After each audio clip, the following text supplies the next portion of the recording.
Yono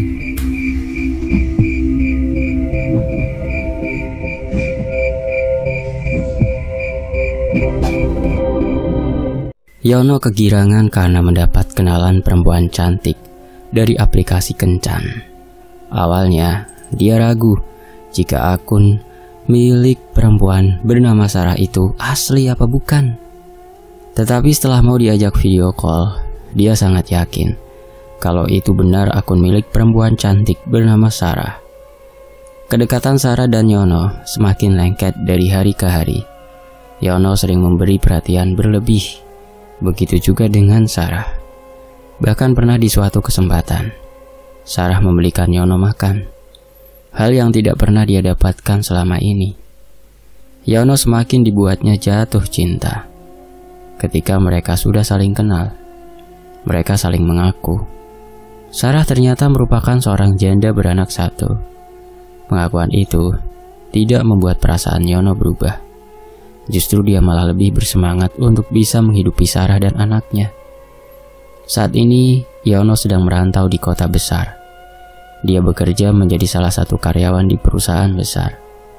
Yono yang berasal dari kampung sering diajak temannya karena kurang gaul dan tidak pernah kencan dengan perempuan. Makanya, Yono sering minder dan jarang kumpul dengan teman-teman kerjanya. Boleh dibilang, penghasilan Yono cukup menjanjikan. Kinerjanya yang bagus membuat perusahaan menaikkan pangkat dan gajinya. Setelah mendapat kenalan Sarah, Yono menjadi lebih percaya diri, ikut ngumpul dengan teman-temannya. Katanya Benny, kamu lagi deket sama cewek, Yon. Darto yang habis memesan minum langsung bertanya to the point. Ya, begitulah. Benny itu ember juga. Padahal aku sudah bilang jangan dibeberkan ke teman-teman. Tapi malah sudah banyak yang tahu. Yono menepuk jidatnya karena merasa heran dan sedikit kesal dengan kelakuan Benny. Sudah, tidak apa-apa. Nyatanya kan, kamu benar dekat dengan cewek. Darto meredam rasa kesal Yono. Yono hanya mengangguk. Darto dan yang lainnya terus mengulik perempuan yang sedang dekat dengan Yono. Yono yang belum tahu sepenuhnya hanya menggeleng.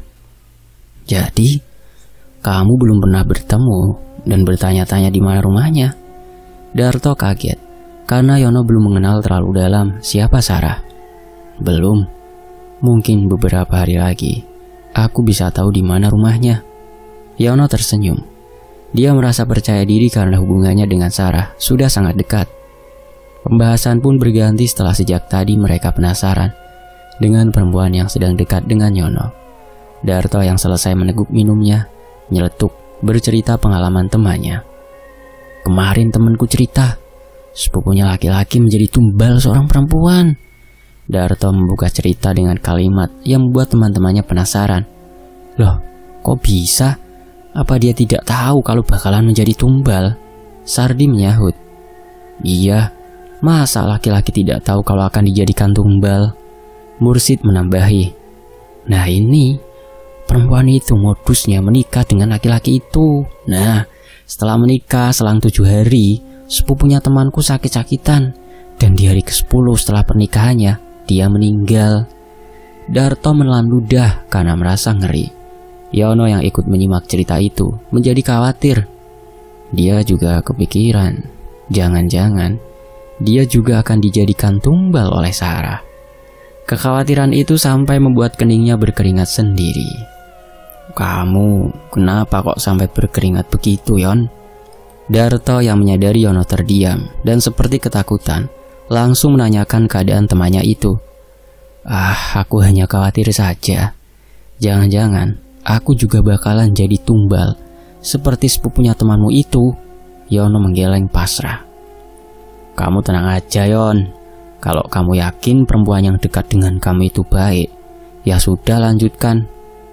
Toh istrinya sepupu temanku itu sering berpenampilan aneh. Dia sering memakai pakaian kerajaan begitu kalau berkencan. Darto mencoba menenangkan hati Yono. Yono hanya mengangguk saja. Dia merasa sedikit tenang. Apalagi dia membayangkan wajah Sarah dan bagaimana perlakuan perempuan itu akhir-akhir ini. Sementara itu, Yono dan Sarah semakin dekat. Hubungan mereka semakin erat. Apalagi mereka sudah sering berkencan. Menurut Yono, kecantikan Sarah sama persis saat mereka video call. Pertemuan pertama membuat Yono tampak sangat gugup. Karena sebelumnya dia tidak pernah berkencan dengan perempuan cantik. Pada kencan pertama itu, Sarah yang banyak aktif dan menghilangkan kecanggungan di antara mereka. Yono pun menjadi terbiasa.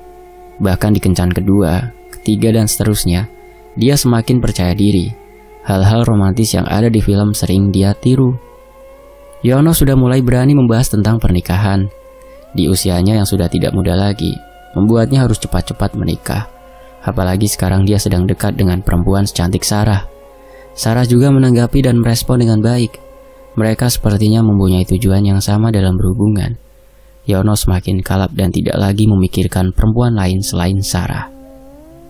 Tidak terasa, Lebaran pun tiba. Yono pulang dan ingin memberi kabar kedekatannya dengan Juminah, ibu kandungnya. Lebaran sebelumnya, Yono pulang ke kampung halamannya dengan malas-malasan karena sering mendapat pertanyaan, kapan menikah dan mana calonnya. Lebaran kali ini Yono pulang dengan lebih percaya diri dan semangat. Sepanjang perjalanan pulang, dia terus membayangkan wajah ibunya yang senang melihat foto Sarah saat dia tunjukkan nanti di rumah.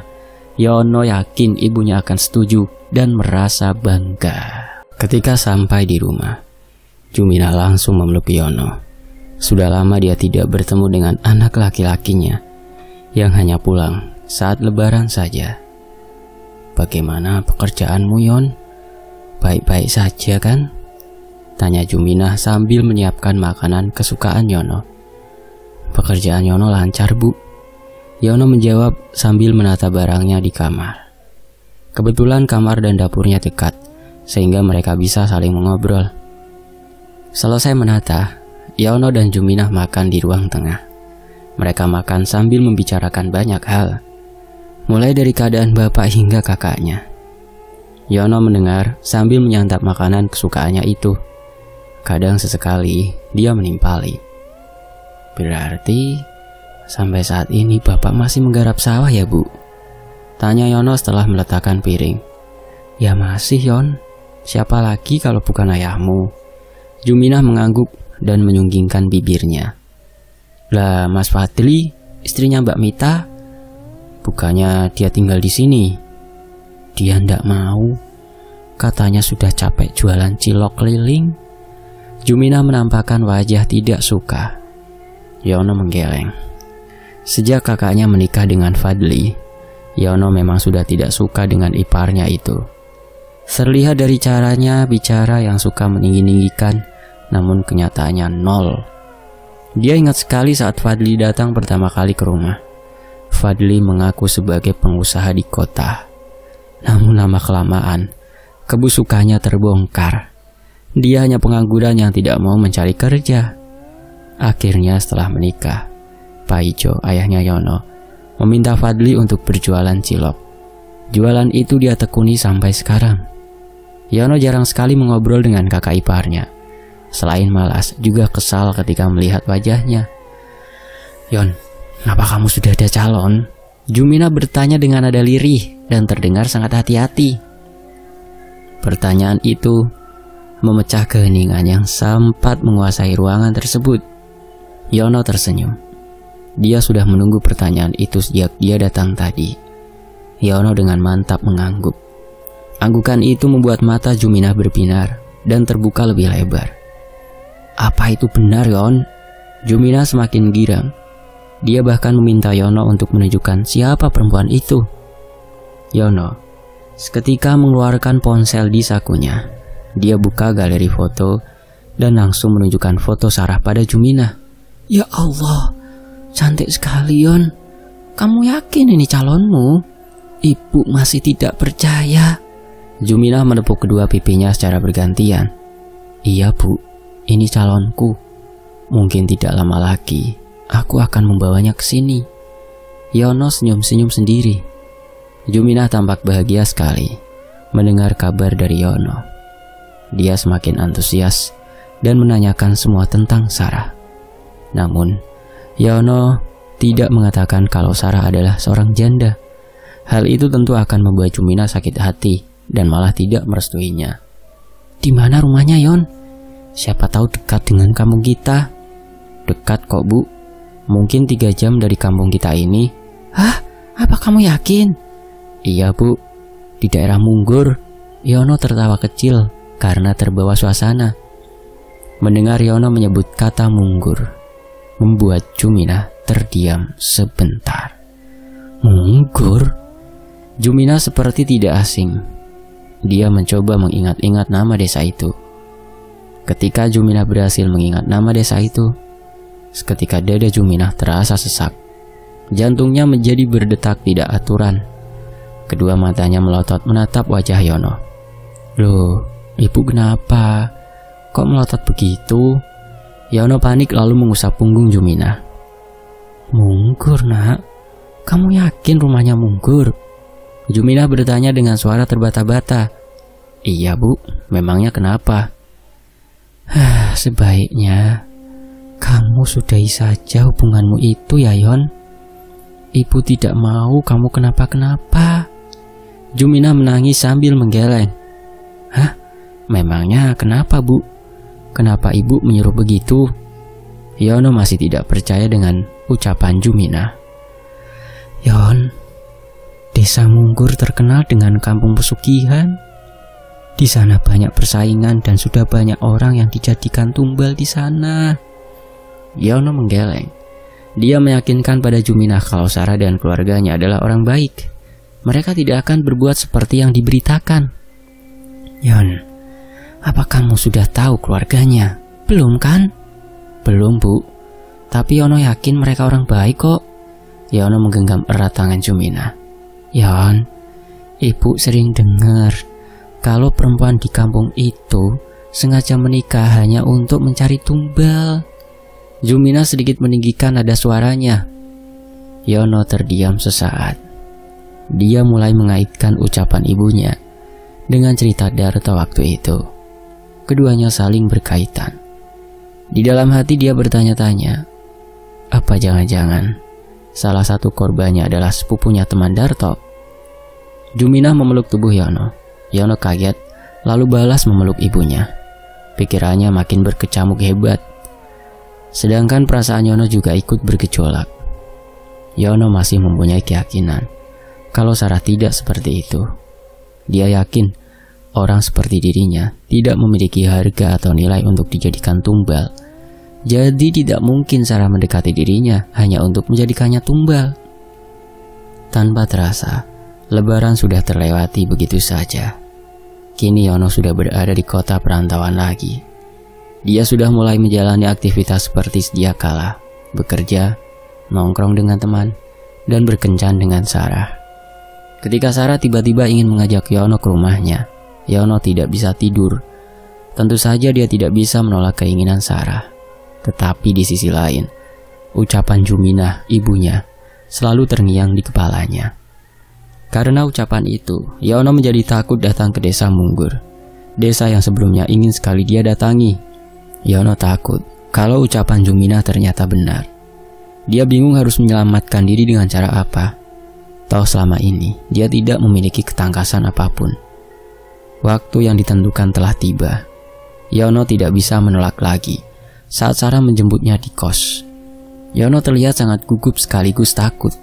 Sarah mengajak Yono naik mobil rental. Kamu bisa kan nyetir mobil? Tanya Sarah sambil tersenyum. Bisa.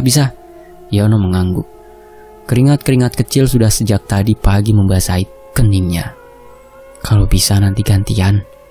Sarah langsung menggandeng tangan Yono masuk ke mobil. Sepanjang perjalanan, Yono terus memikirkan ucapan Jumina. Bahkan dia membayangkan keadaan desa Munggur. Dia membayangkan jika rumah di desa itu dipenuhi dengan sesajen dan hal-hal yang berbau dukun. Di setiap gangnya terpasang bunga melati dan beberapa peralatan yang mungkin sering digunakan oleh para dukun. Bayangan itu membuat keringat Yono semakin deras mengucur.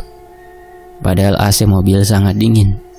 Sepanjang perjalanan itu pula, Yono tidak terlibat obrolan dengan Sarah.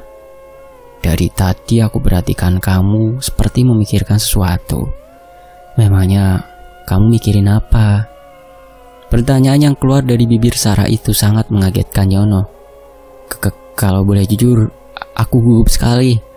Aku takut orang tuamu marah karena yang datang laki-laki sepertiku begini. Yono mencoba berbohong. Sarah tertawa. Dia menjelaskan pada Yono kalau orang tuanya tidak pernah memandang fisik. Siapapun yang mencintai anaknya dengan tulus akan dia terima. Yono mengangguk. Dia sedikit tenang ketika mendengar itu. Meskipun yang paling mengganggu pikirannya adalah ucapan ibu dan cerita dari temannya. Ketika sampai di rumah Sarah, Yono disambut hangat oleh Dolah dan Muna. Kedua orang tua Sarah menyambutnya dengan hangat. Ini yang namanya Yono, Sarah? Muna tersenyum. Iya bu, ini Yono yang kemarin aku ceritakan. Sarah mengangguk sambil tersipu malu. Mendengar itu, dada Yono naik turun. Jantungnya sempat berhenti berdetak. Dia masih tidak menyangka karena Sarah selama ini sering menceritakan dirinya. Halo, Yono. Aku Muna, ibunya Sarah. Muna mengajak Yono bersalaman. Sambutan hangat dan bersahabat itu membuat Yono menjadi sedikit tenang, meskipun kadang masih ada sedikit kegugupan. Halo tante, aku Yono. Yono mengangguk. Tak hanya Muna, Dolah juga menyambut Yono dengan sangat ramah. Dia mempersilahkan Yono masuk ke dalam. Mata Yono melebar luas ketika melihat begitu megahnya rumah Sarah. Dia tidak menyangka jika Sarah memiliki rumah seperti ini. Tak hanya itu saja. Tadi saat memasuki perkampungan, Yono tidak menemukan satupun rumah yang dia bayangkan sepanjang perjalanan. Tidak ada tanda-tanda jika kampung itu adalah kampung pesugihan yang sering dia dengar. Karena setiap rumah penduduk kampung itu sangat mewah, seperti rumah-rumah orang kota. Yono meyakinkan dirinya sendiri kalau semua omongan orang tidak benar. Yono, kami sudah memasakkan nasi goreng dan ayam katsu. Jadi kita makan dulu saja. Setelah itu, kamu boleh keliling setiap ruangan rumah ini. Ya nanti Sarah yang menemanimu. Muna langsung mempersiapkan kursi untuk makan bersama. Yono mengangguk, lalu duduk di dekat Sarah. Di depannya ada Muna dan Dolah. Yono sedikit gugup. Baru kali ini, dia duduk bersama dengan keluarga seorang perempuan. Hal yang belum sempat dia bayangkan sebelumnya. Yono yang hanya memainkan jarinya di meja saat menunggu Bibi Hapsah mempersiapkan makanan. Yono berusaha menghilangkan kegugupan. Dia sesekali melirik wajah Sarah. Sarah hanya tersenyum. Ayo dimakan, semuanya sudah siap. Muna mempersilahkan semua untuk makan. Yono mengangguk. Karena gugup, nafsu makannya jadi menurun, sehingga dia hanya mengambil sedikit nasi goreng. Selesai makan, Sarah mengajak Yono mengelilingi rumahnya. Setiap ruangan Sarah perkenalkan padanya. Yono hanya mengangguk kagum. Rumah sebesar ini memiliki banyak ruangan. Hingga tiba di suatu ruangan, tubuh Yono merinding. Leher belakangnya terasa sangat berat, entah mengapa. Matanya seperti disuruh melihat pintu dari ruangan itu. Ini ruangan apa ya Sarah? Yono yang penasaran sekaligus takut menanyakannya pada Sarah. Mana? Sarah membalikkan badannya, lalu menatap pintu yang Yono tunjuk. Oh itu ruangan kerja Bapak. Tidak ada yang boleh masuk kecuali Bapak dan Ibu. Sarah tersenyum. Namun kali ini senyumnya menyiratkan hal yang berbeda. Yono mengangguk. Dia masih penasaran dengan ruangan itu. Kenapa setiap berada di depannya, tubuh Yono menjadi merinding. Padahal sejak tadi, tubuhnya terasa biasa saja. Memangnya Bapak dan Ibu kerja apa, Sarah? Yono bertanya dengan sedikit canggung. Bapak dan Ibu jualan bakso, Yon. Kalau kamu longgar, kapan-kapan kita mampir ke sana. Yono merasa lega karena Sarah tidak tersinggung dengan pertanyaan yang intim tersebut. Mereka pun kembali melanjutkan perjalanan. Kali ini, mereka memilih berjalan ke halaman belakang rumah Sarah. Setibanya di sana, Yono sibuk mengamati sekitar. Ada keanehan yang ia temukan. Tanah halaman belakang itu tidak rata. Ada beberapa gundukan yang tidak tahu untuk apa.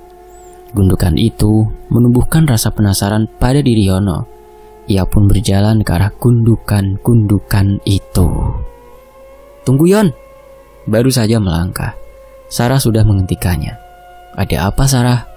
Yono membalikkan badannya, menatap Sarah dengan wajah agak kecewa. "Kamu mau kemana? Kesini saja. Malam-malam tidak baik pergi ke tanah luas. Takut ada ular."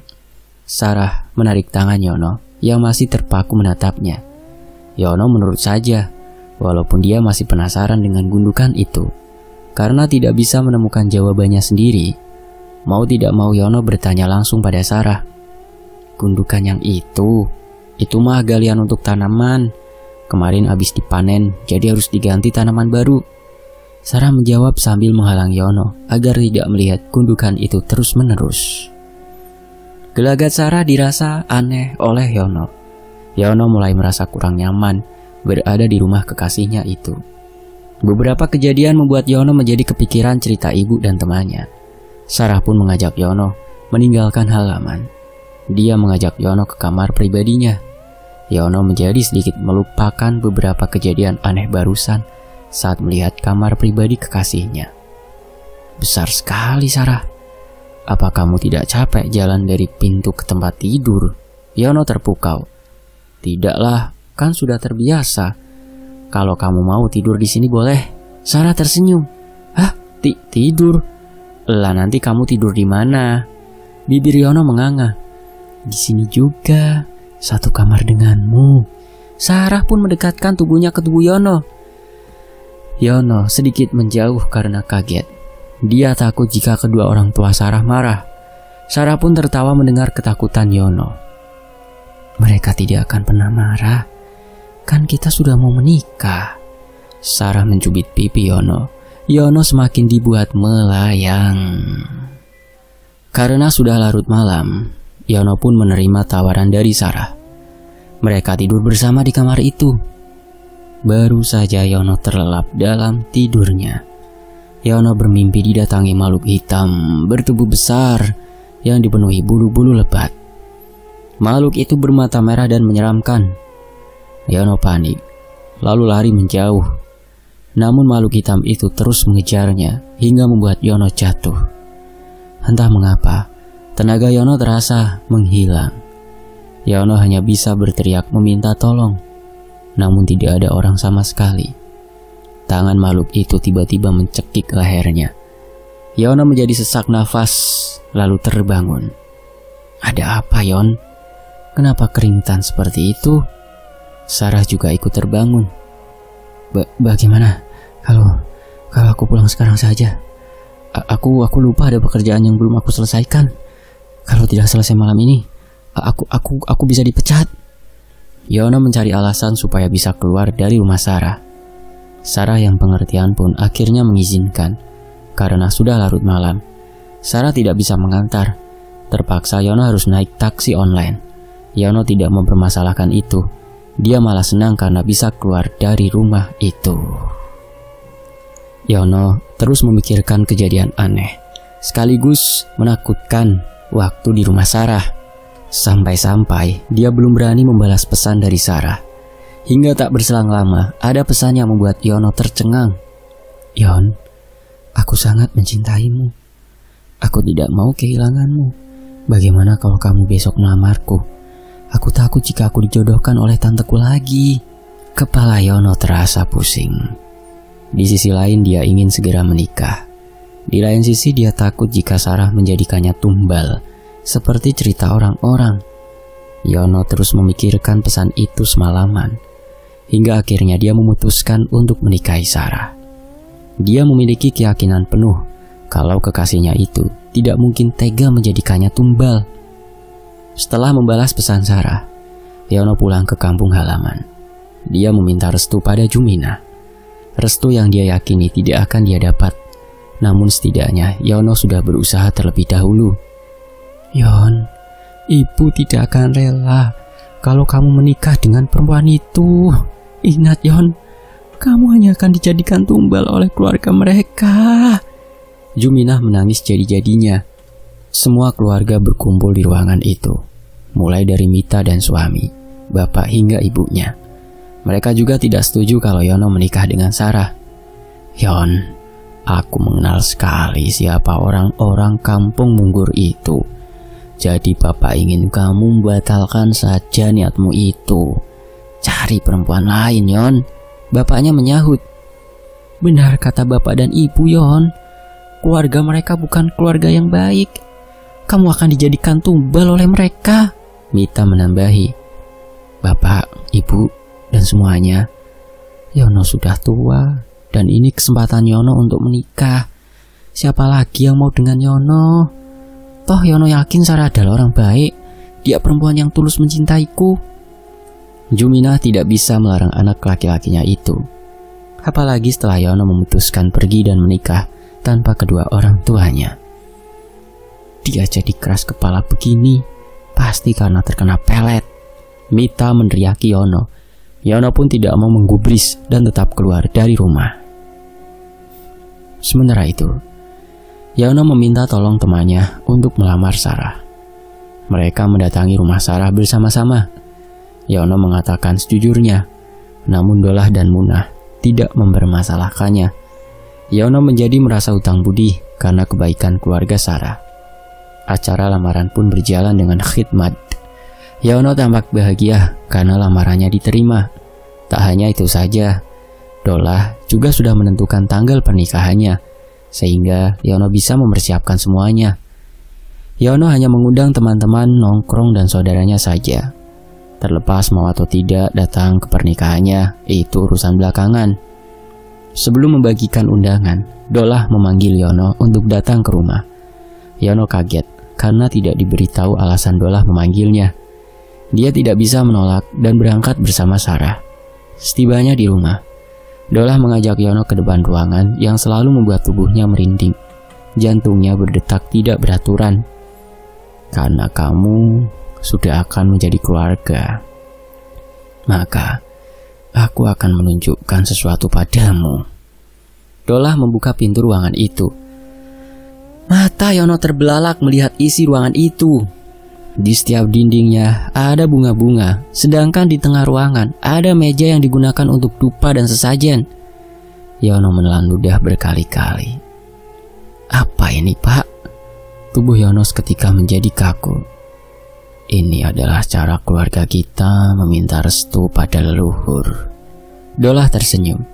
Yono mengangguk, tetapi dia masih merasa takut berada di ruangan tersebut. Dolah pun mengajak Yono duduk di depan sesaji dan dupa. Dolah menyalakan api yang di dalamnya berisi menyan.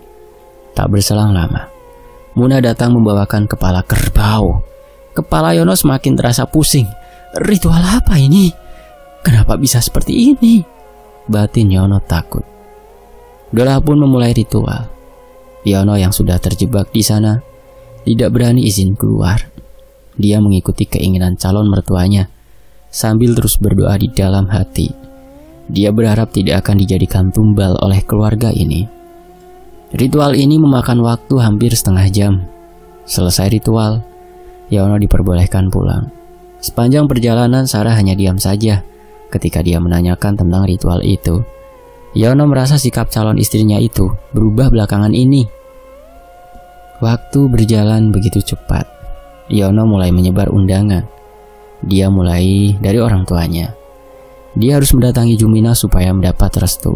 Namun alhasil tetap saja Jumina dan keluarganya enggan memberi restu. Bahkan mereka mengancam tidak akan menganggap Yono keluarga lagi jika tetap melanjutkan pernikahan itu. Yono tidak menjawab dan memilih untuk kembali ke kota perantauan. Sepanjang hari, dia terus memikirkan perkataan Jumina dan keluarganya. Undangan berikutnya sampai di tangan Darto. Darto merasa kagum dengan kehebatan Yono. Namun setelah malamnya dia baca undangan itu, Darto langsung mendatangi Yono di kos. "Yon, apa calonmu bernama Sarah?" Kening Darto sudah dipenuhi keringat ketika sampai di kos. "Iya, memangnya kenapa, Tok? Apa benar dia dari desa Munggur?" Yono mengangguk. Dia merasa heran dengan Darto yang datang-datang seperti orang pandai. Darto langsung menarik kerah baju Yono. Yono gelagapan dan mencoba menangkisnya. Dia bertanya, ada apa gerangan hingga tiba-tiba Darto menyerangnya? Lebih baik kamu batalkan pernikahan ini, Yon. Sarah itu mantan istrinya sepupu temanku yang dijadikan tumbal.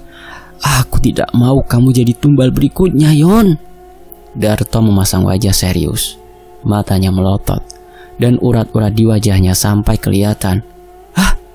Apa? Jangan bercanda, Darto. Tinggal beberapa hari aku menikah. Jangan menakut-nakuti begitu. Yono masih tidak percaya dengan ucapan Darto. Aku serius, Yon. Bahkan aku berani bersumpah dengan kitab suci. Atau aku bisa mendatangkan temanku ke sini. Darto sampai berani bersumpah. Yono gelagapan. Tubuhnya tiba-tiba terasa berkeringat. Dia tidak tahu cara membatalkan pernikahan yang sudah dia rencanakan dengan Sarah selama ini. Darto yang mendengar keluhan temannya itu siap membantu. Bagaimanapun caranya, kita harus bisa membatalkan pernikahan ini, Yon. Yono mengangguk. Besoknya tubuh Yono terasa panas. Ketika hendak bangun, badannya terasa sangat lemas. Kepala Yono terasa sangat pusing.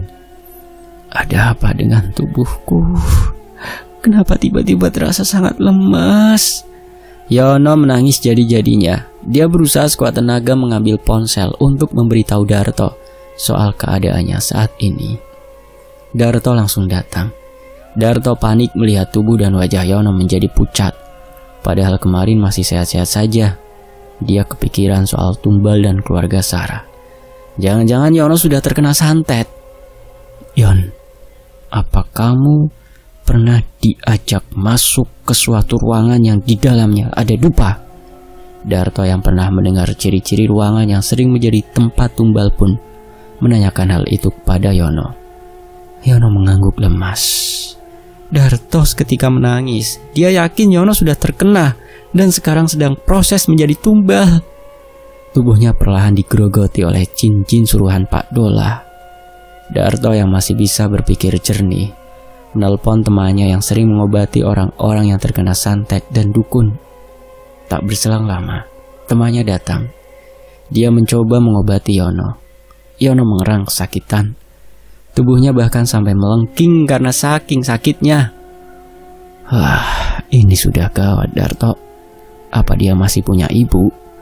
Ali sempat menyerah karena tubuh Yono sudah hampir semuanya dikuasai oleh jin kiriman Dola.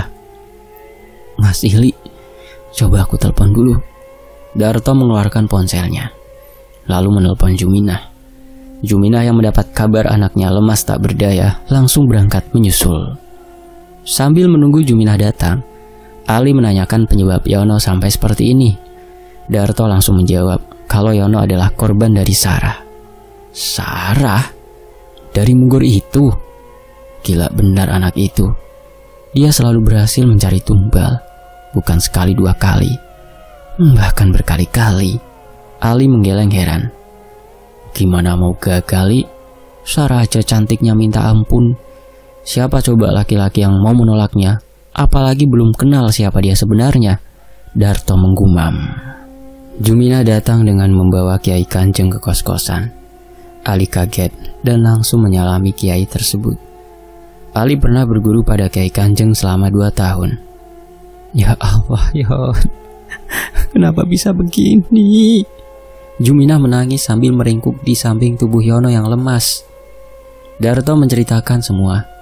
Juminah sudah menyadari akan hal ini sejak awal.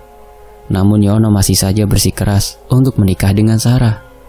Semua sudah terjadi dan tidak ada gunanya saling menyalahkan. Begitulah kata Kiai Kanjeng. Bu, maafkan Yono, Bu. Yono berkata dengan nada sangat lirih. Tubuhnya masih belum pulih, tenaganya habis, dan tidak ada daya lagi. Kiai Kanjeng mengeluarkan botol air mineral lalu membacakan doa. Selesai berdoa, beliau semburkan air itu ke tubuh Yono. Yono teriak-teriak kesakitan. Entah mengapa tubuhnya menjadi terasa sangat panas. Ampun, kenapa tubuhku jadi panas begini? Yono menjerit dan sesekali tubuhnya mengejang. Kiai, kenapa anak saya, Kiai? Juminah panik lalu memegangi tubuh Yono.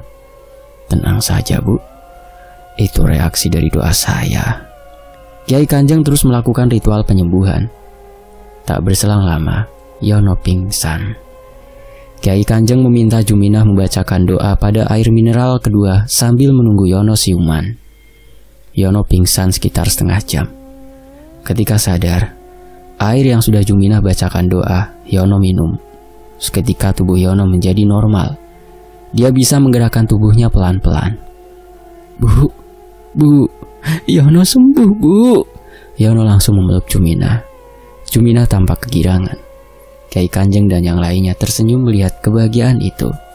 Iya nak, semua ini atas izin Tuhan berkat Kiai Kanjeng. Kamu beri salam dia. Juminah meminta Yono menyalami Kiai Kanjeng. Kiai, terima kasih. Kalau boleh tahu saya kenapa ya Kiai?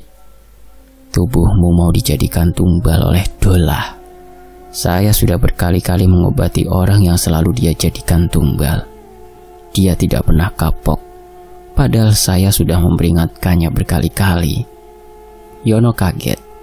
Dia jadi ingat tentang Sarah dan keluarganya. Yono meminta maaf pada Juminah karena selama ini sudah berani melanggar larangan ibunya sendiri. Juminah memaafkan Yono. Apa Kiai tidak bisa membuat Dolah berhenti? Juminah bertanya dengan tatapan kesal. Saya coba lagi. Siapa tahu dengan ini Dolah mau berhenti. Sudah banyak orang yang menjadi korbannya. Kiai Kanjeng mengangguk. Selesai. Demikianlah sebuah kisah dari Mas Hairul Anam, menikah untuk calon tumbal. Nantikan kisah lainnya hanya di Fakta Sejarah. Terima kasih teman-teman. Saya pamit undur diri. Wassalamualaikum warahmatullahi wabarakatuh. Terima kasih sudah sejauh ini menyimak di sini.